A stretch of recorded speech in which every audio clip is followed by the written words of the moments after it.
Hi, എൻ്റെ YouTube ചാനലിലേക്ക് സ്വാഗതം. സോ നെറ്റ്ഫ്ലിക്സിൻ്റെ മിസ്റ്ററി ത്രില്ലറായ ഐ വിൽ ഫൈൻഡ് യു എന്നതിൻ്റെ റിവ്യൂ ആയിട്ടാണ് ഞാൻ ഇന്ന് വന്നിരിക്കുന്നത്. സോ 5 വർഷമായിട്ട് ഒരു നിരപരാധിയായ ഒരു അച്ഛൻ സ്വന്തം മകൻ്റെ കൊലപാതകത്തിന് ജയിലിൽ കിടക്കുകയാണ്.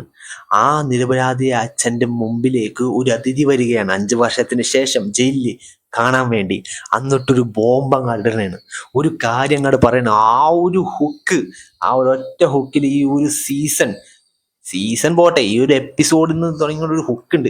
പിന്നെ അതങ്ങോട്ട് പോണ ഒരു വഴിയുണ്ട്. ലൈക്ക് ഇതൊരു സ്പോയിലർ അല്ല, കാരണം ഇതൊക്കെ ട്രെയിലറിലുണ്ട്.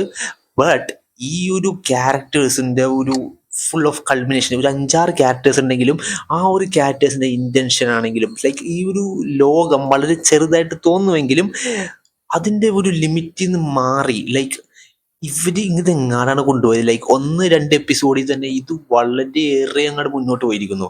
നമ്മൾ വിചാരിക്കാത്ത ഒരു രീതിയിലേക്ക് ഈ സീരീസ് മുന്നോട്ട് പോയിരിക്കുന്നു. അങ്ങനെയാണ് എനിക്ക് ഈ സീരീസിന്റെ പൊട്ടൻഷ്യൽ ഞാൻ ഇതിനെ ശരിക്കും അണ്ടർ എസ്റ്റിമേറ്റ് ചെയ്തു. കാരണം നമ്മൾ ഇയാൾ ഇവിടെയാണ്, ഇയാളൊരു ഇതാണ് ഒരു ചെറിയ നെറേറ്റീവ്, ഇത്രേ ഉള്ളൂ, കഥ പറഞ്ഞിട്ടുള്ളൂ, ഇതിലേക്ക് കൂടുതൽ എന്ത് കാണാനാണ്, ശരിക്കും എന്ത് കാണിക്കും ഒരു. But oh my god, like ഒരു ലിമിറ്റിനെയൊക്കെ നമ്മൾ, ലൈക്ക് ഇമാജിനേഷൻ ഒരു ഇതില്ലെന്നൊക്കെ പറയില്ല, ഒരു അന്തിയില്ലെന്നൊക്കെ പറയില്ല, ഒരു ഇൻഫിനിറ്റ് അല്ല, ഇമാജിനേഷൻ ഈസ് ഇൻഫിനിറ്റ്. അതേപോലെ തന്നെ ഈ ഒരു ക്യാരക്ടർ സ്വന്തം മകന്റെ ജസ്റ്റിസിന് വേണ്ടി, പിന്നെ അതൊക്കെ ചെറുത്, 1-ാമത്തെ എപ്പിസോഡിൽ തന്നെ ഇയാൾ പോണ ഒരു ഇതുണ്ട്. പിന്നെ ഓരോ ക്യാരക്ടറും ഇൻട്രൊഡ്യൂസ് ചെയ്യുന്ന ഓരോ ക്യാരക്ടറും അവരെല്ലാവരെയും പെട്ടെന്ന് മനസ്സിലാക്കുന്ന രീതിയിലും അവരുടെ ക്യാരക്ടേഴ്സിൻ്റെ അവരുടെ ഒരു സ്റ്റോറി ലൈൻ വളരെ എത്രയും പെട്ടെന്ന് എൻഗേജിങ് ആയിട്ട്, അത്ര ഇൻട്രസ്റ്റിംഗ് ആയിട്ട് കൊണ്ടുപോകാൻ ഈ ഒരു നാരറ്റീവ് വളരെ സക്സസ്ഫുൾ ആയിട്ട് വിജയിച്ചിരിക്കുകയാണ്. കാരണം ഈ ഒരു ക്യാരക്ടേഴ്സ് 5-6 ഇപ്പം കാണിച്ച 5-6 അവരെല്ലാവരുടെയും ഇൻറ്റൻഷൻ, എന്തൊക്കെയാണ് ഇവിടെ ഉദ്ദേശം, അവർ പറയുന്ന കാര്യങ്ങളെല്ലാം വളരെ ക്ലിയർ ആയിട്ട് മനസ്സിലാകുന്നുണ്ട്. It is one of the most clarity oriented എന്ന് പറഞ്ഞാൽ നല്ല ക്ലാരിറ്റിയാണ് ഇവർ പറയുന്ന കാര്യത്തിൽ, നല്ല ക്ലിയർ ആയിട്ട് എല്ലാം മനസ്സിലാകുന്നുണ്ട്. Most of the English series കാണുമ്പോൾ ഈ ഒരു ക്ലാരിറ്റി കിട്ടാറില്ല. ചിലപ്പോഴൊക്കെ കുറേയൊക്കെ നമ്മൾ വിട്ട് കളയും. ഇത്ര എനിക്ക് മനസ്സിലായി, ഇത്രയൊന്നും എനിക്ക് അവർ എന്താണ് ഉദ്ദേശിച്ചത് എനിക്ക് മനസ്സിലായില്ല. ബട്ട് ഈ ഒരു നാരേറ്റീവ് കണ്ടപ്പോൾ എനിക്ക് മനസ്സിലായി, ഇതൊരു ഭാഷാ പ്രശ്നമല്ല, ഇത് സ്റ്റോറി പ്രശ്നം തന്നെയാണ്, ക്രിയേറ്റീവ് പ്രശ്നം തന്നെയാണ്.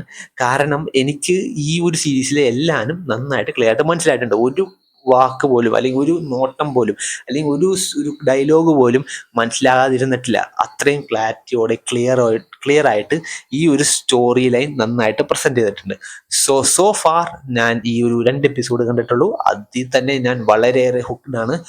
എപ്പിസോഡിൻ്റെ എൻഡിലും ഒരു ഹുക്ക്ഡ് ഉണ്ട്. പിന്നെ ഈ ഒരു ക്യാരക്ടേഴ്സ് ആണെങ്കിലും അത് അവരുടെ ഒരു സ്റ്റോറി ലൈൻ പോയിരിക്കുന്ന രീതിയും അതെല്ലാം വളരെ ഇൻട്രസ്റ്റിംഗ് ആയിട്ട്, വളരെ എൻഗേജിങ് ആയിട്ട്, ഒരു പോലീസ് ഉദ്യോഗസ്ഥൻ തൻ്റെ കേസ് അന്വേഷിക്കുമ്പോൾ അതെങ്കിൽ ചെയ്യുന്ന, അല്ലെങ്കിൽ ദൃശ്യത്തിൽ കാണുന്ന ഒരു ക്ലാരിറ്റി ഉണ്ടല്ലോ, ഒരു ക്യാരക്ടർ വന്നിട്ട്, ഒരു പോലീസുകാരൻ വന്നിട്ട് ഇങ്ങനെയാണ് കേസ് അന്വേഷിക്കുന്നത്, ഈ ഒരു തെളിവ് കിട്ടി, ഇനി ഇത് കണക്ട് ചെയ്ത് അടുത്ത തെളിവിലേക്ക് പോയി, അപ്പോഴാണ് അറിഞ്ഞത് ഇങ്ങനെ ഒരു പ്രശ്നമുണ്ട്. അപ്പൊ അങ്ങനെ ഒരു ഇത്രയും ക്ലാരിറ്റിയോടെ ഒരു സീരീസ് പോകുന്നത് ആദ്യമായിട്ടാണ് കാണുന്നത്. ലൈക്ക് ഞാൻ ഈ സീരീസിനെ ജെനുവൻലി അണ്ടർ എസ്റ്റിമേറ്റ് ആണ് ചെയ്തത്. നെറ്റ്ഫ്ലിക്സിൽ വന്നപ്പോൾ ഞാനിത് കാണാൻ എനിക്ക് ആഗ്രഹം ഉണ്ടായിരുന്നില്ല. ലൈക്ക് അവർ നടന്ന അവതാറിൽ മാത്രം കണ്ടിട്ടുള്ളൂ. ബട്ട് എനിക്ക് ഐ ഡോണ്ട് നോ, ലൈക്ക് ചിലപ്പോൾ കുറേ നാൾ കഴിഞ്ഞിട്ട് ഭയങ്കര ഹിറ്റായിട്ട് വന്നാൽ ചിലപ്പോൾ കാണാം എന്നുള്ള രീതിയിലായിരുന്നു. ബട്ട് സ്റ്റിൽ ചുമ്മാ ഒന്ന് കണ്ടു നോക്കിയതാണ്. I was so surprised and so interested by this whole series. അതിൻ്റെ ഒപ്പം തന്നെ എനിക്ക് പറയാനുള്ളത്, it is not a perfect series. ഒരു പെർഫെക്റ്റ് അല്ല, ഒരു കുറച്ച് യുനോ എന്താണ് ശരിക്കും മോശമായിട്ട് പറയാനല്ല, ബട്ട് ഒരു സോപ്പ് ഓപ്പറ ഫീൽ ഉണ്ട്. ലൈക്ക് ഒരു നമ്മുടെ ഒരു സീരിയലിലൊക്കെ കാണുന്ന പോലെയൊക്കെ തന്നെ, ബട്ട് ക്വാളിറ്റി ഉണ്ട്. ബട്ട് സ്റ്റിൽ ഒരു സീരിയൽ ടൈപ്പ് സംഭവം. ഒരു നമ്മുടെ പ്രിയങ്ക ചോപ്ര കോണ്ടിക്കോ എന്ന് പറഞ്ഞ സീരീസൊക്കെ ഉണ്ടായിരുന്നു. അപ്പോൾ അതുപോലെയൊക്കെ തന്നെ അവിടെ നടക്കുന്ന ഓരോ പോലീസ് ഓറിയൻറ്റഡ്, ക്രൈം ഓറിയൻറ്റഡ് സീരീസിൻ്റെ ചെറിയ സ്വഭാവം ഓബിയസ്ലി ഉണ്ടാവും. അപ്പോൾ അതൊരു ചെറിയൊരു ക്ലീശേ പരിപാടി എനിക്ക് തോന്നി. അതപ്പുറമല്ലാതെ എനിക്ക് വേറെ വലിയ നെഗറ്റീവ് ഒന്നും ഇതിനെക്കുറിച്ച് പറയാനില്ല.